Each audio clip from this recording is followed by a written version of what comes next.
A zoological park, or simply a zoo, is a facility where animals contained in enclosures are put on public display.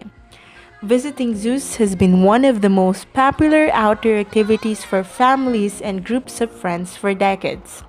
In fact, the concept carried by zoos has been around since the ancient times. Egyptians and Chinese used to display exotic animals in public squares and gardens in the 11th century BC. It is only until the 19th century AD, however, that zoos were justified for conservation and research purposes, aside from the leisure and entertainment it brought to human beings. Zoos in the modern era say that displaying wild animals help create awareness of the current state of their habitats. In addition, conservation of endangered species as well as research regarding the animals can be achieved by captivating them, and the entertainment of human visitors comes in secondary.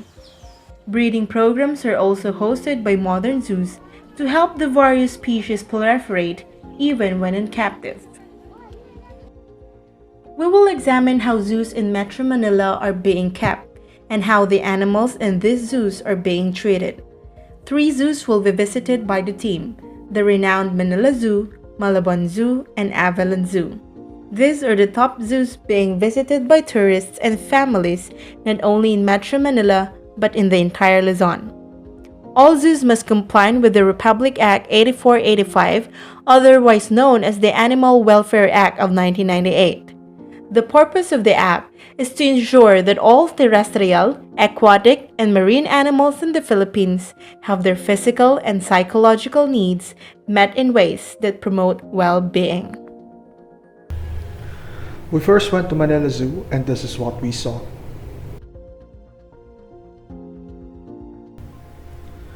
Manila Zoo has been around since July 25, 1959. It is home to about 8,000 animals from 90 species as of April 2015. The zoo's most popular resident is Mali, an Asian elephant who arrived at the zoo in 1977 as a 3-year-old calf transported from Sri Lanka after being poached from the wild.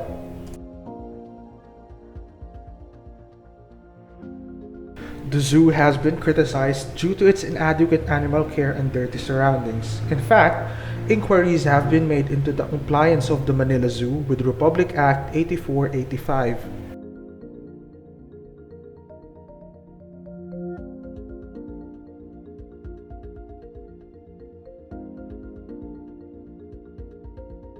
Sir, yung environmental issues po ng buong zoo, ano po yung mga na-encounter ng zoo na ito? Sa mga issue gano'n, ang problema talaga yung basura. Ang nagiging problema talaga yung pagkatapon ng dumi.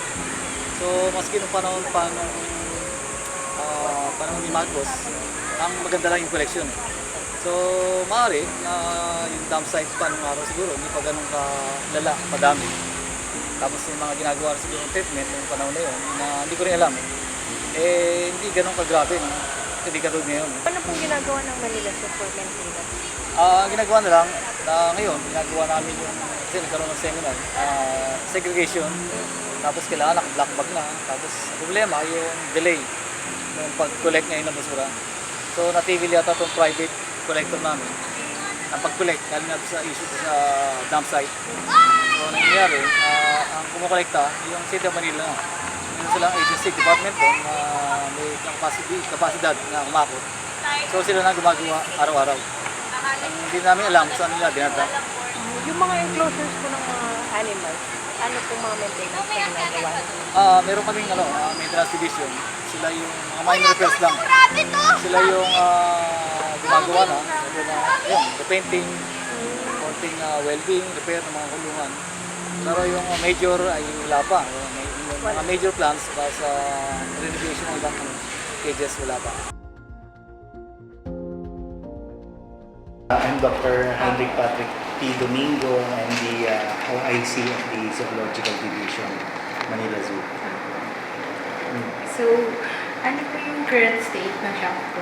Well, our animals are apparently healthy. Lahat naman sila.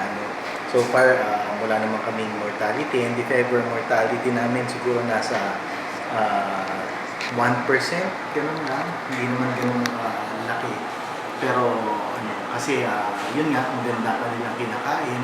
Tsaka we are well maintained when it comes to, well funded when it comes to food, tsaka medicines. For the old animals, special care being applied to them? Same. Syempre, inaayos namin yung diet kasi as we all know, sa mga zoos naman, it is also cruel aside from being physically cruel, cruel din kung halimbawa hindi mo monitor yung food intake nila kasi sa mga ibang zoos or pakain ng pakain, tumataba, so nagkakaroon din yan ng diabetes, tapos prone din sila sa congestive heart failure or heart attack, ganyan.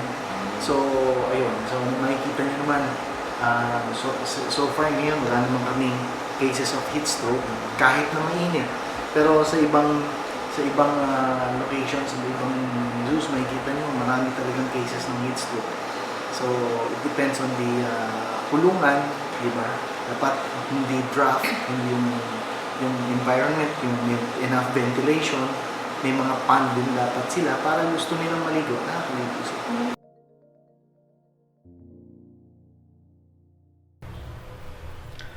The zoo has been criticized due to its inadequate animal care and dirty surroundings. In fact, inquiries have been made into the compliance of the Manila Zoo with Republic Act 8485.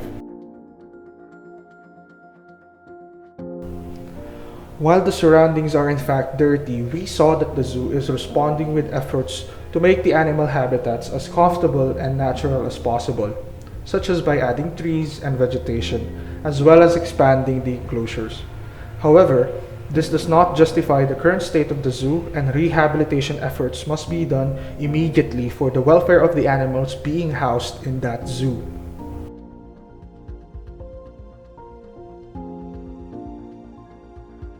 We left Manila Zoo disappointed about what we saw. Seeing the state of the environment and the animals there saddens us. We were hoping for better sights in the following zoos, since the two zoos we are about to visit are privately owned. Malabon Zoo's entrance fee is more expensive than that of Manila Zoo. This is because it is privately owned. The animals in display in Malabon Zoo are part of a private collection of exotic and Philippine endemic animals. The owner, Manny Tangco, started the collection in the late 1960s. We expected to see better, but this is what we saw.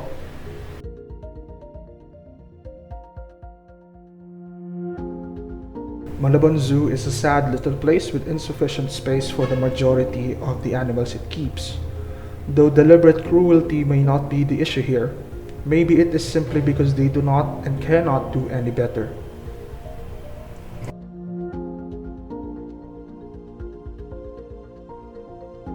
The zoo staff, when we arrived, did not agree to do an interview, since they might misrepresent the zoo.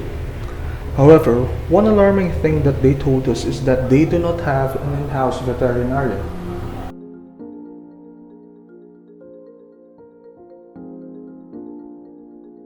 In spite of the really huge amount of signage here, there is actually very little to educate the visitors about the animals. Animal-related signs are a rarity.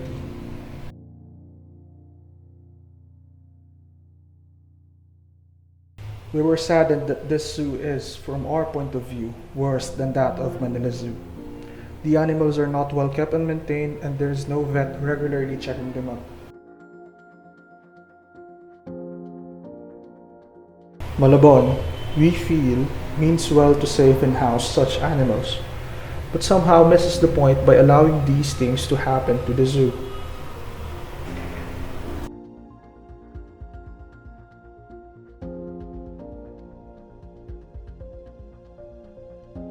The second part of the team visited the last zoo on our list, Ark Avalon Zoo. Here, the entrance fee is a stunning 500 pesos, so we are hoping for the best. True enough, among the three, this zoo is the cleanest and most well kept.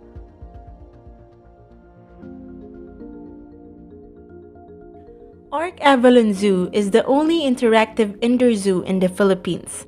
Resembling the biblical Noah's Ark, Arc Avalon Zoo is home to various exotic wildlife, like the white tiger, jaguar, sun bear, block-tufted marmoset, pirarucus, Philippine serpent eagle, lion, tiger, red-vented kakadu, African spurred tortoise, Victoria crowned pigeon, and many more. It is operated by the Avalon Wildlife Conservation Foundation, which also operates Avalon Zoo, the largest zoological institution in the Philippines.